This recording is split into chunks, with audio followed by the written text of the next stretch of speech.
Ha, boshingiz og'riyaptimi? Sizni davleniyaz chiqqan. Davleniyani davolash kerak. Davleniyaz qarang ko'tarilib ketgan. Agar davolamasak ertaga insult, infarkt har balo bo'lishi mumkin. Maslahatim hozir klinikaga yotasiz, davolaymiz, bor yo'g'i 2 million, 3 million atrofida pul ketadi. O'zingizni sarson qilib boshqa joylarga borib yurgandan foyda yo'q. Birinchi o'rinda davleniyani davolash kerak.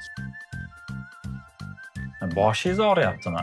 Kardiolog doktorga bekor boribsiz-da. U aytaveradi bu narsani. Buni hammasiga sababchi sizni burun to'sig'ingiz qiyshiq ekan. Mana qarang. Burun to'sig'ining qiyshiqligining hisobiga miyaga qon yaxshi yetib bormaydi. Yaxshi nafas ola olmaysiz. Shundan keyin bosh og'riydi-da. Bekorga kardiologga boribsiz-da. Buni bitta davosi operatsiya qilishimiz kerak. Bor yo'g'i 5 million so'm berasiz, operatsiya qilib beraman, bu yog'i chotki bo'ladi. Lorga bordim, kardiologga bordim deysizmi? Ularda nima qilib yuribsiz? O'zingiz aytyapsiz, boshim og'riyapti deb. Bosh og'rig'ini nevropatolog shifokor davolaydi. Esdan chiqarmang. Aniq bilaman sizda cheripnoyiz chiqqan. Hozir cheripnoyizni o'lchaymiz, baland chiqadi. Ko'rdingizmi? Cheripnoyiz baland chiqdi. Siz boshqa bo'lmag'ur doktorlarga borib yuribsiz. Mana shu dorilarni olasizdan ichasiz.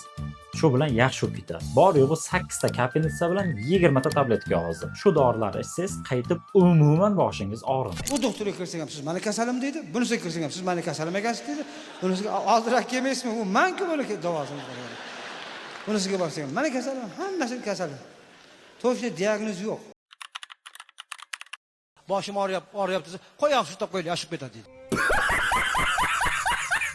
O'rtoqlar, sizda ham shunaqa holat kuzatilganmi? Profilimga obuna bo'ling. Keyingi videoda qanday holatda qaysi shifokorga borish kerakligini batafsil tushuntirib beraman.